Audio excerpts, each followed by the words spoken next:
This is the Everyday AI Show, the everyday podcast where we simplify AI and bring its power to your fingertips. Listen daily for practical advice to boost your career, business, and everyday life. This podcast is supported by Google. Hey everyone, David here, one of the product leads for Google Gemini. Check out VO3, our state-of-the-art AI video generation model, in the Gemini app, which lets you create high-quality, 8-second videos with native audio generation. Try it with the Google AI Pro plan or get the highest access with the Ultra plan. Sign up at gemini.google to get started and show us what you create.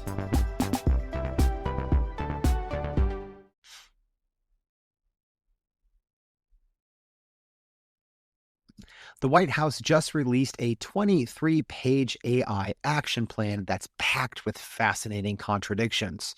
They're promoting free speech while restricting AI models with certain viewpoints they don't like. The plan lays out that it supports small businesses and average workers, while experts warn that millions of jobs are at risk with AI acceleration. On paper, the plan champions open source innovation while limiting federal contracts to anything that they deem that is woke AI. And the government will demand that climate-friendly big tech companies get on board with their plan to generate power from coal. Today, we're breaking down every important fact, confusing contradiction, and much must-watch storylines in America's big bet to beat China at AI, because understanding these key tensions is key to predicting exactly what happens next. All right, I'm excited for today's episode as we dive into the White House AI action plan, what was announced, and what it means. Welcome and what's going on, y'all? My name is Jordan Wilson and welcome to Everyday AI. This is your daily live stream podcast and free daily newsletter helping everyday business leaders like you and me not just learn what's going on in the world of AI, but how we can leverage all this to be the smartest person in AI in our companies, growing them to do everything that no one else can. All right. So it starts here with the live stream and podcast. But if you want to really take it to the next level, make sure you go to our website at youreverydayai.com. There, we're going to break down not just the highlights from today's episode, but also keep you in touch and ahead with everything that you need to know to get ahead with AI. All right. So speaking of that, make sure to check the newsletter for the AI news. But here's what we're going to talk about today on the show.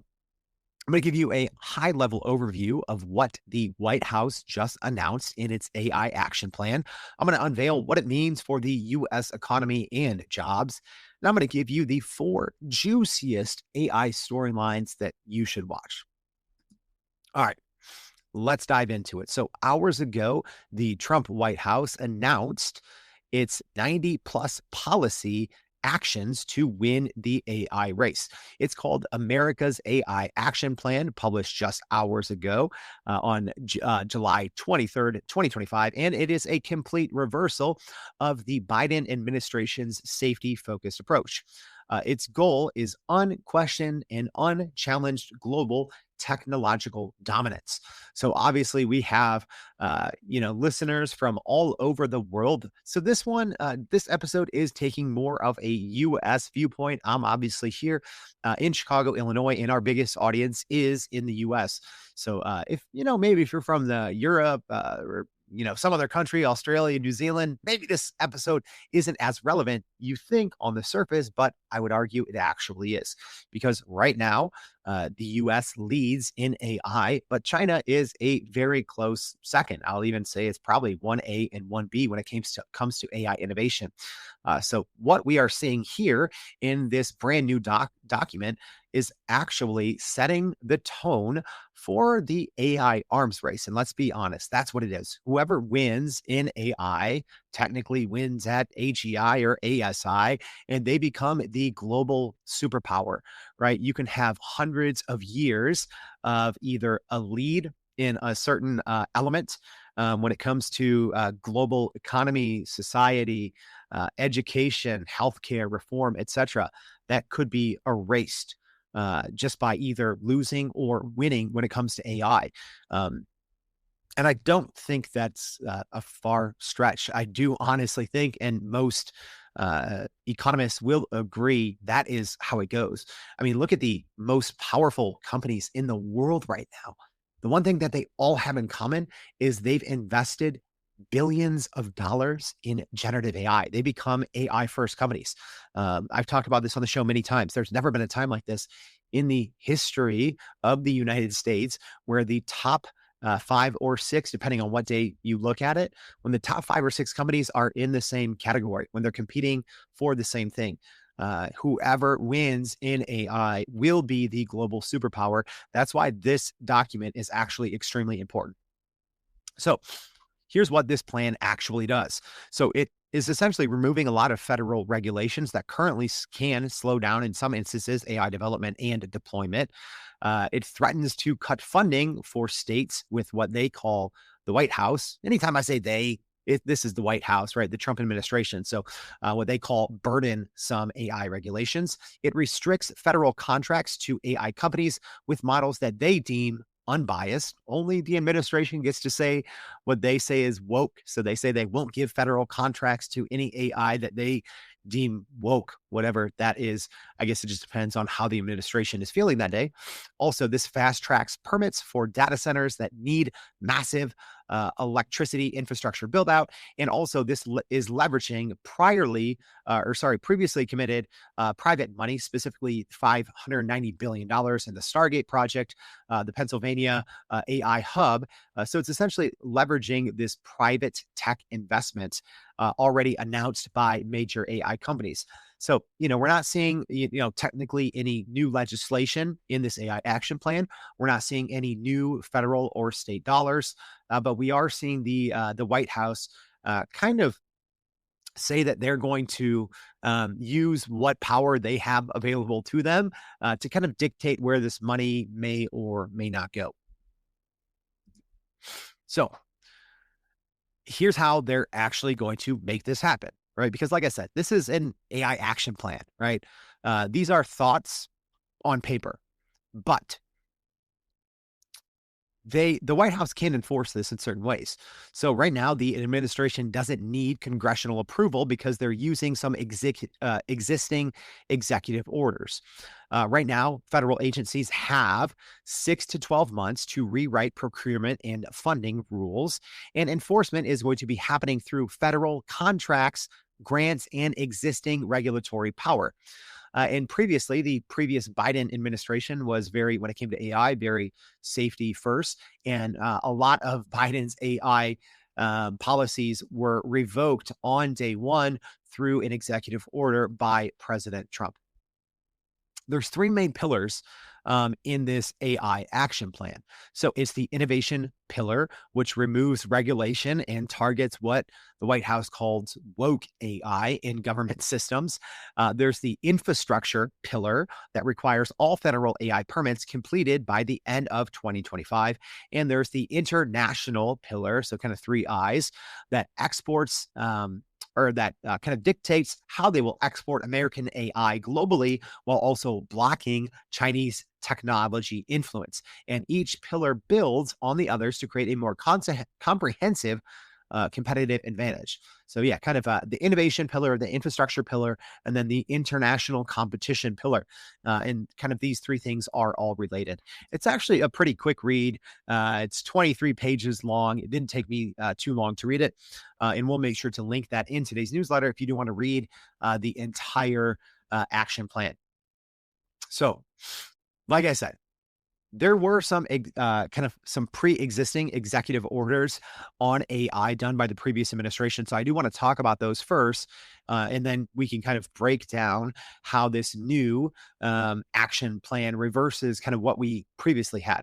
So Biden's actions focused on preventing bias, misinformation, and safety risks across AI system. Trump called via this AI action plan, they called Biden's approach an onerous regulatory regime that handicaps innovation. Their new strategy they say it prioritizes speed and global competitiveness over precautionary safety measures. And the plan states that AI is too important to smother in bureaucracy. This thing's not without controversy. obviously. So one of the biggest pieces of controversy right now is that this AI action plan is saying only they're going to be able to choose who is going to be able to receive any of this government funding. And it's only going to come from models that they say is free from ideological bias, right? So essentially, if the Trump White House decides any company, if they say, oh, that's woke, whatever it could be, they could essentially just say, all right, well, you're not going to get this government contract. You're right. You're not going to get this, $200 million contract that you were rewarded for the Department of Defense as an example, because, we say that your AI is woke. This is actually in the AI action plan. Yeah. Not making this up. Also, technical standards are being stripped of diversity and climate change references.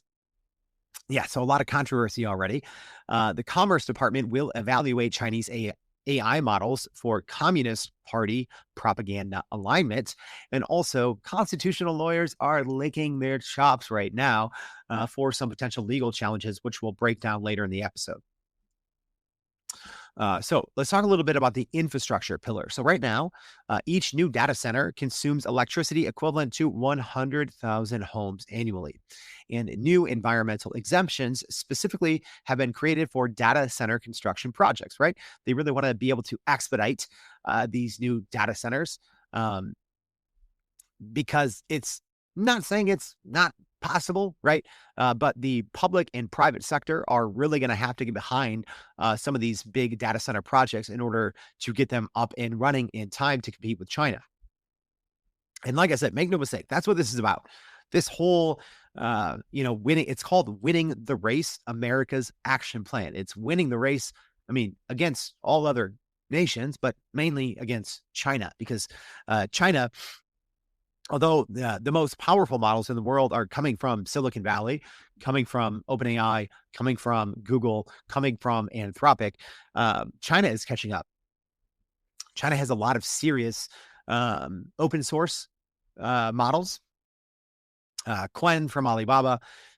You have the new Kimi models. You have DeepSeek, right?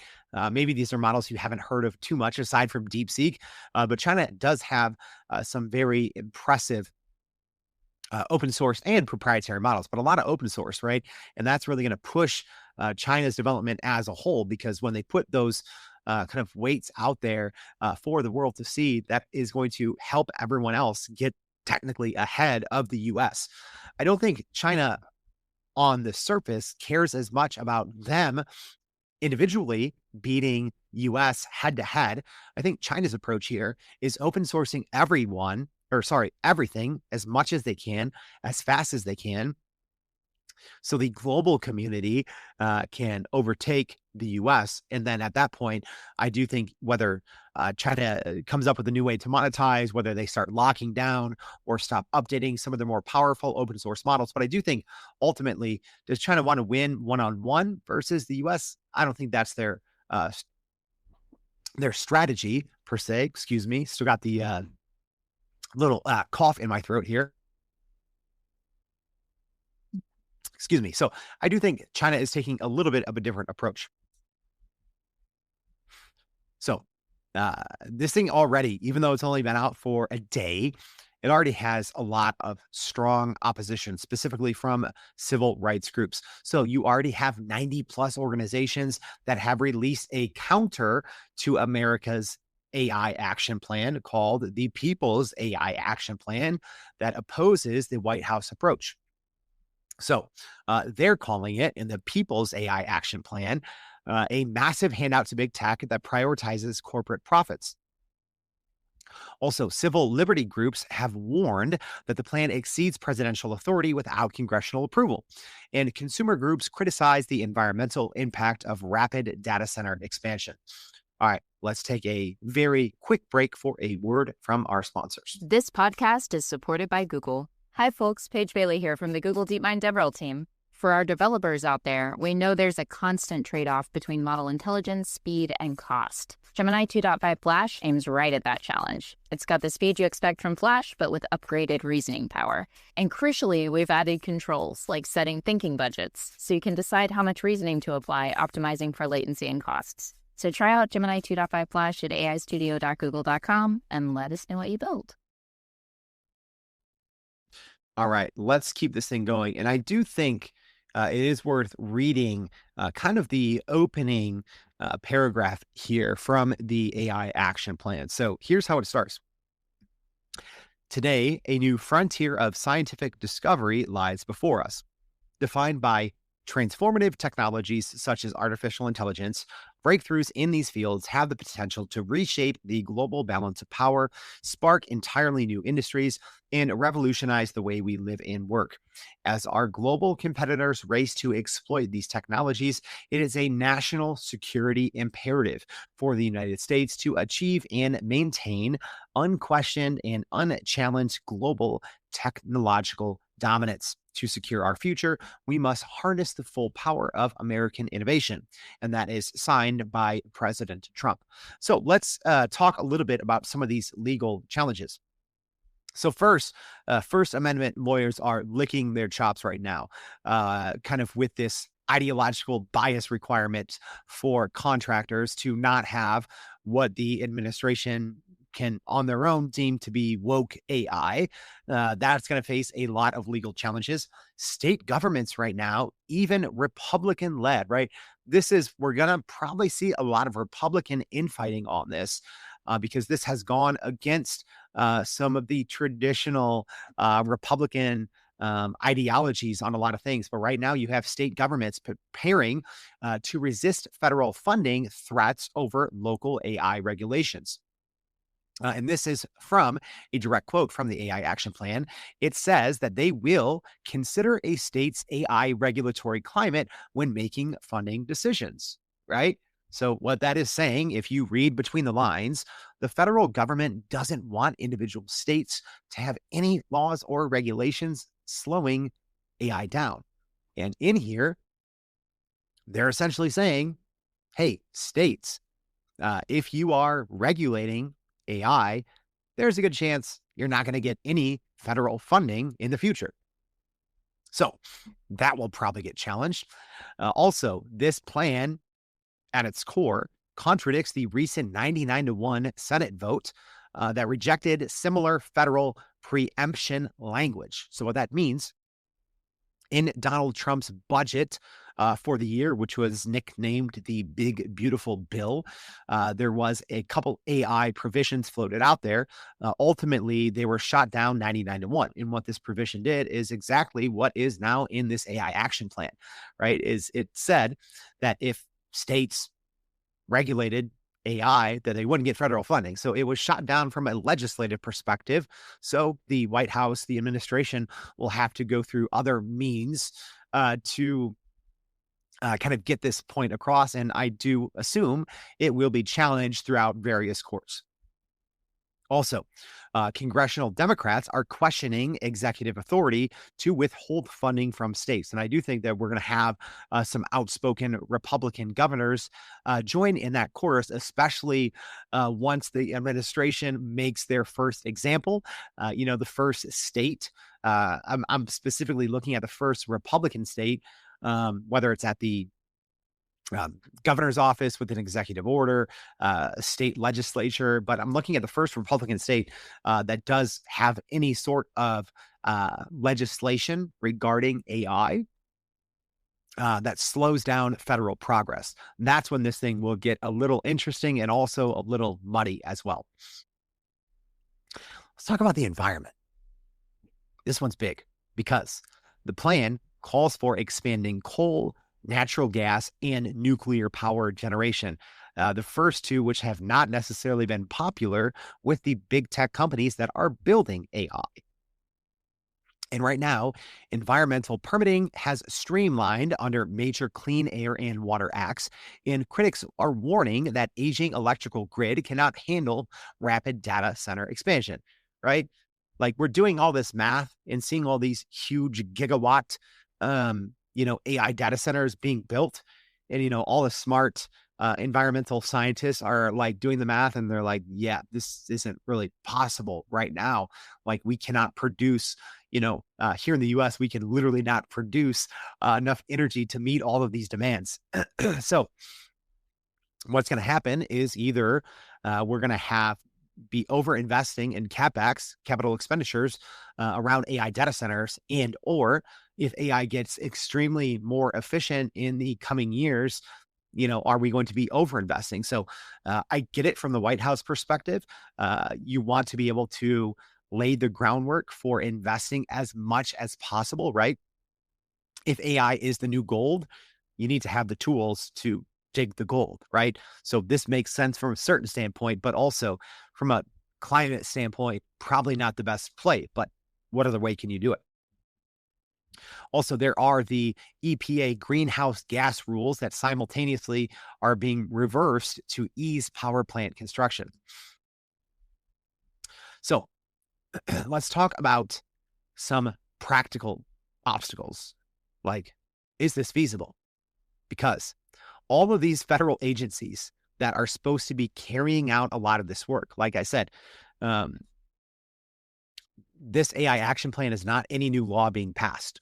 A lot of these kind of 90 different policies are being passed off to various different federal agencies to kind of carry out on their own accord.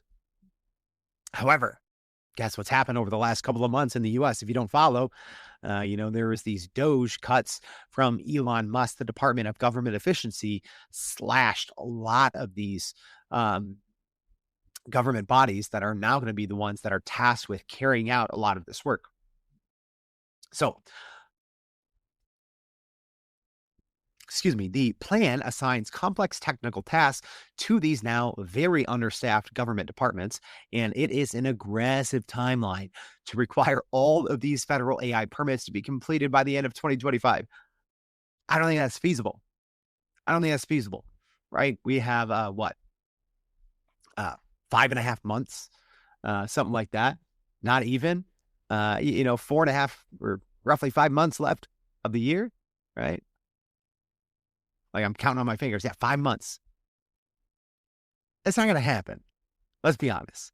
Go look at all the work that has to be done by the end of 2025, and then look at a short-staffed government and the fact that government runs so slowly to begin with. I don't think so. Also, another serious obstacle with the implementation of this plan is its ultimate success depends on private companies, right?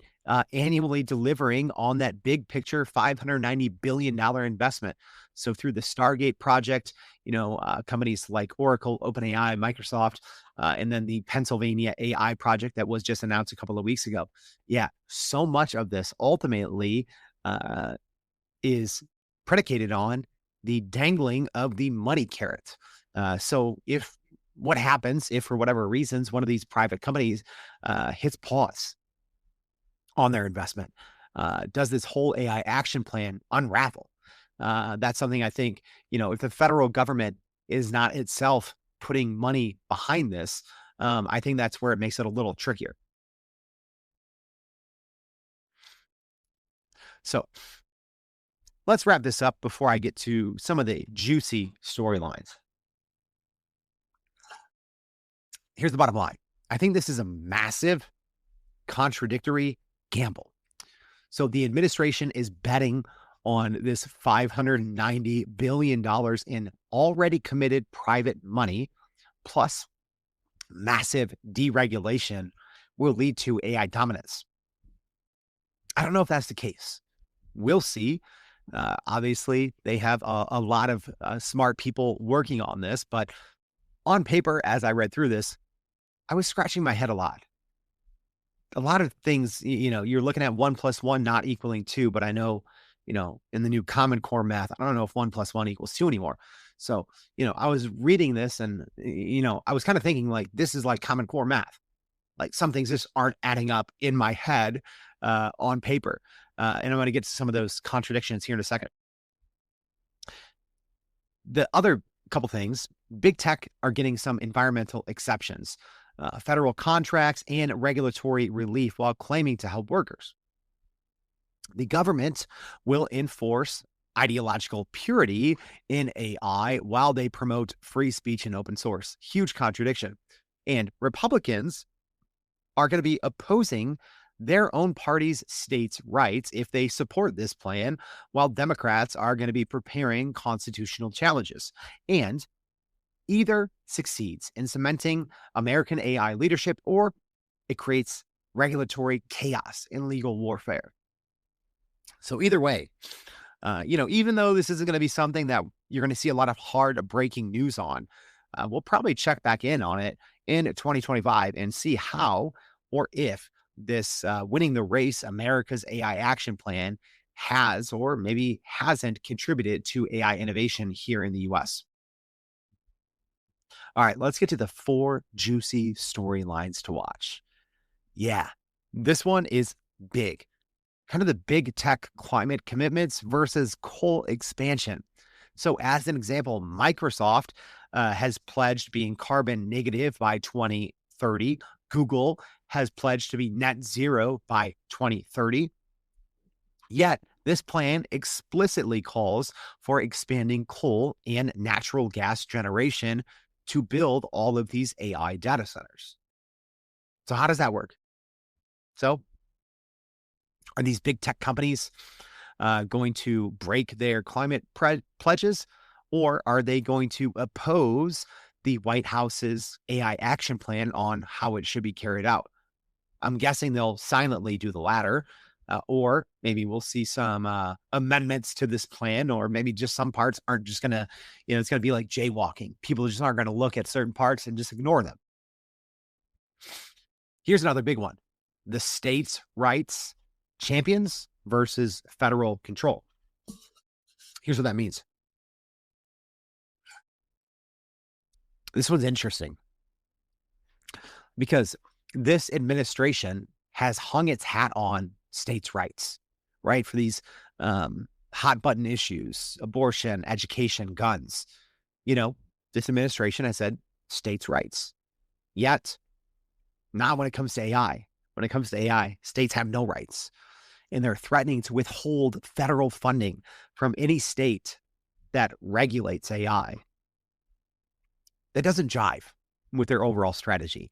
And even Republican governors and 99 out of 100 U.S. senators voted to essentially oppose that same federal overreach. So it's going to be interesting. Is this going right?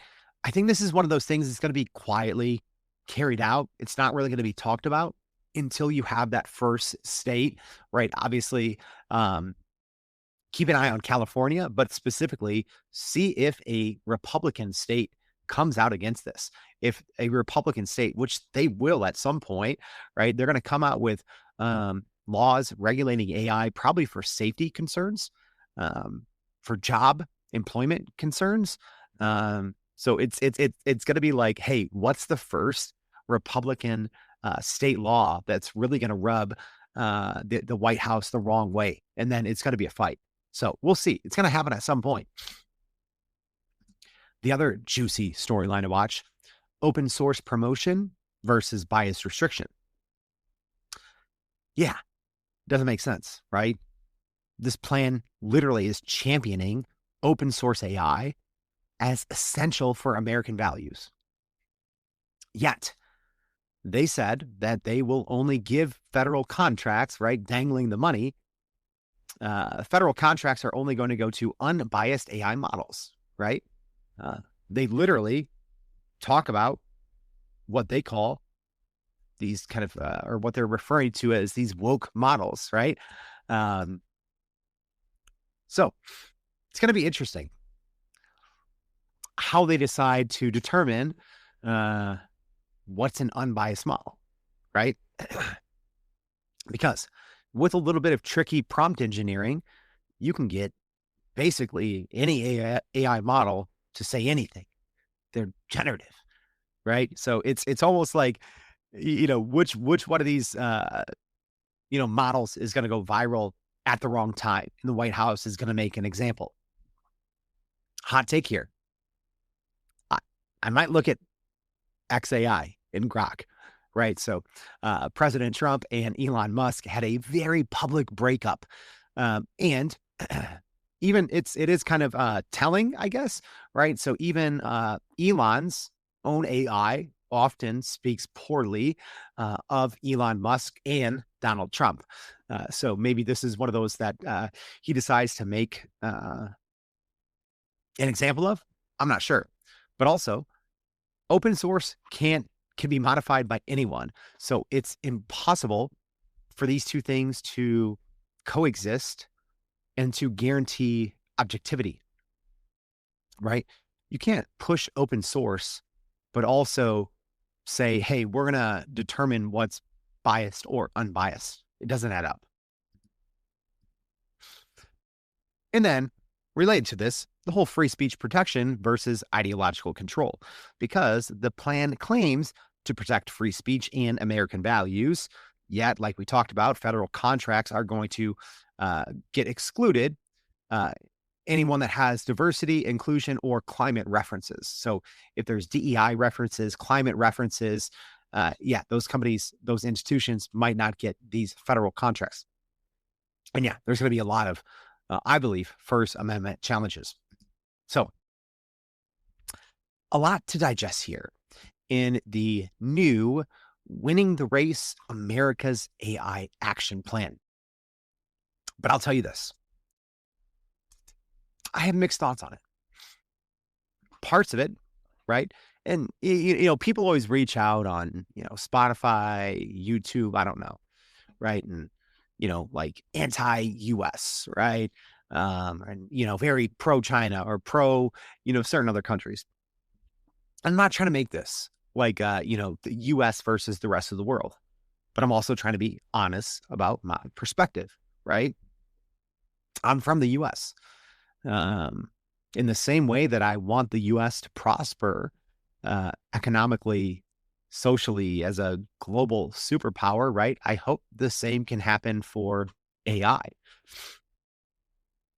So I have mixed feelings about this. Parts of it, I look at this and I'm like, this is great. This is about time. But I'm also like, this is late, right?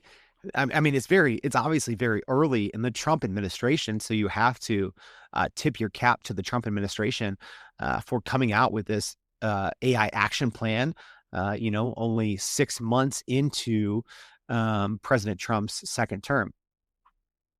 Something a little more aggressive should have been done earlier. It should have been done by the Biden administration. Even though, they were probably got hit with this in the middle of their, or sorry, not the middle, but toward the latter half of Biden's term.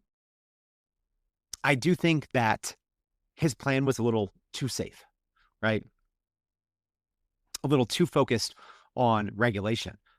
But also this new plan from the Trump administration, although I do like certain parts of it just seem overly political, right? I don't think politics should play a role in AI. But just like anything, right? Just like, oil, military, right? Department of Defense, like anything with money, anything when we're talking billions, hundreds of billions of dollars, politics always come to play. So part of me is a little saddened, reading this and seeing how overtly political parts of it are. But the other part of me is like, okay, this is good. This is aggressive, right? And if, at least those listening, here in the US, if you do want the economy to succeed, if you want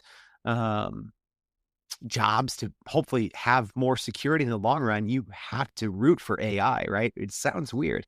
You have to root for the thing that may ultimately take many jobs. Because if the US does not win in AI, some other company will. And yet those jobs are still going to go away, right? So you at least hope that the US, if you are from the US, you at least hope that the US is in control of AI and really leading the pack. So mixed feelings on this, but I did want to give a breakdown of everything that's inside of the White House AI action plan, what was announced and what it means. So hopefully you got a piece of that. But if you do want to read it for yourself, like I said, we're going to make sure to put it in today's newsletter. So Thank you for tuning in. Please, if you haven't already, go to youreverydayai.com, sign up for the free daily newsletter. We'll see you back tomorrow and every day for more Everyday AI. Thanks, y'all. This podcast is supported by Google.